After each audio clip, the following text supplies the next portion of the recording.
एक बार राज्य में शाहू नाम का एक अमीर साहूकार रहता था।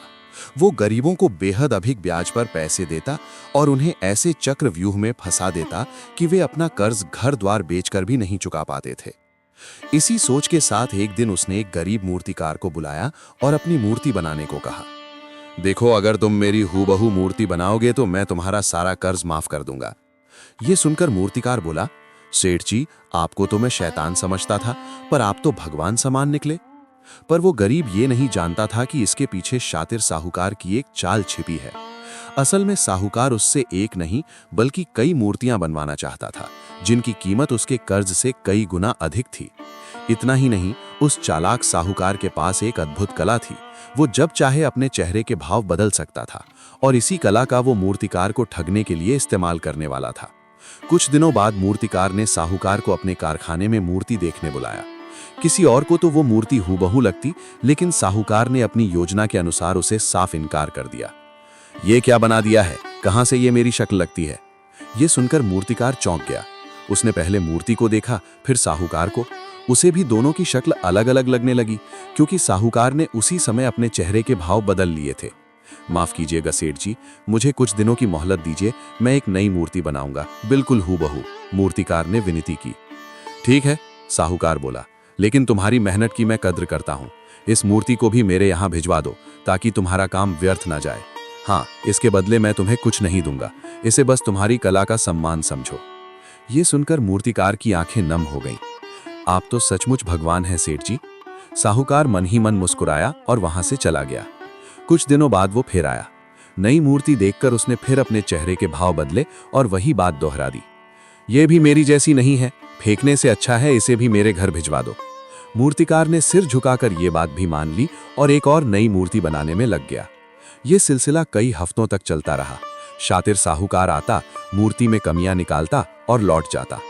आखिरकार 5वीं मूर्ति के बाद मूर्तिकार का सब्र टूट गया। वो बोला, सेठ जी, अब मुझे इसमें आपकी कोई चाल नजर आ रही है। आप जानबूझकर मुझे बेवकूफ बना रहे हैं। अरे वाह, साहूकार हंसा। तुम्हें अपनी कला में कोई कमी नजर नहीं आती? जरा फिर से देखो, कहां से ये मूर्ति मेरी जैसी लगती है? मैं वो सब नहीं जानता सेठ जी, आप बस मेरा कर्ज माफ कर दीजिए। वैसे भी इन 5 मूर्तियों की कीमत अब मेरे कर्ज से कहीं ज्यादा हो चुकी है। ऐसे कैसे माफ कर दूं? साहूकार बोला, उल्टा तुमने अब तक 1 टका भी ब्याज नहीं चुकाया है और जो समय दिया था वो भी खत्म हो चुका है। अब तुम्हारे पास सिर्फ एक ही उपाय है, या तो मेरी हूबहू मूर्ति बनाओ या फिर ये कारखाना मेरे नाम कर दो। ये सुनकर मूर्तिकार बेहद परेशान हो गया। ये कारखाना ही उसकी रोजी रोटी का एकमात्र सहारा था। इसके बिना वो अपने परिवार का पेट कैसे पालता? तुम्हारे पास आखिरी मौका है, साहूकार ने कहा, या तो मूर्ति बनाओ या कारखाना मेरे नाम कर दो। ये कहकर वो चला गया। मूर्तिकार ने मन ही मन सोचा, लगता है अब मुझे दरबार जाना ही होगा। महल पहुंचकर उसने सारी घटना बीरबल को विस्तार से बता दी। सब सुनकर बीरबल बोले, यह तो बड़ी अलग किस्म की समस्या है और इसका समाधान भी कुछ अलग ही होगा। अब आप ही बताइए बीरबल जी, मेरे परिवार का भविष्य आपके हाथों में है। बीरबल बोले, जैसा तुमने बताया, साहूकार हर बार अपने चेहरे के भाव बदल देता है, तो तुम्हें ऐसी मूर्ति बनानी होगी जो उसी वक्त अपना चेहरा भी बदल सके। ये कैसे संभव है? मूर्तिकार ने आश्चर्य से पूछा।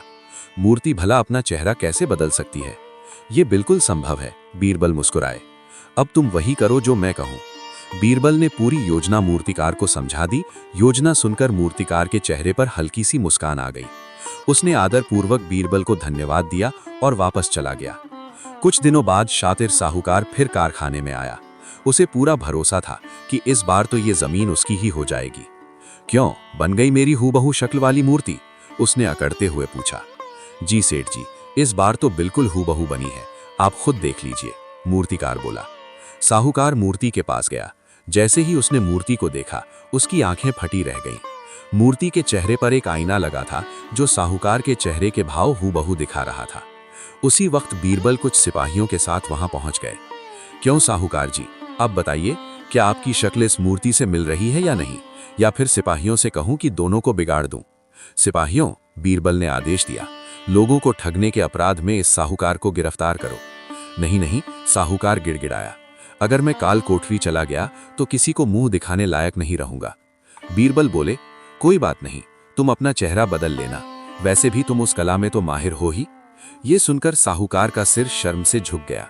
उसने अपनी गलती मानी, मूर्तिकार से माफी मांगी और सभी गरीबों का कर्ज माफ करने का वादा किया। इसके बाद बीरबल ने उसे एक आखिरी मौका देने का निर्णय लिया। इस कहानी से हमें ये सीख मिलती है कि हमें लोगों का असली चेहरा पहचानना आना चाहिए, वरना चालाक लोग हमारे भोलेपन का फायदा उठा सकते हैं।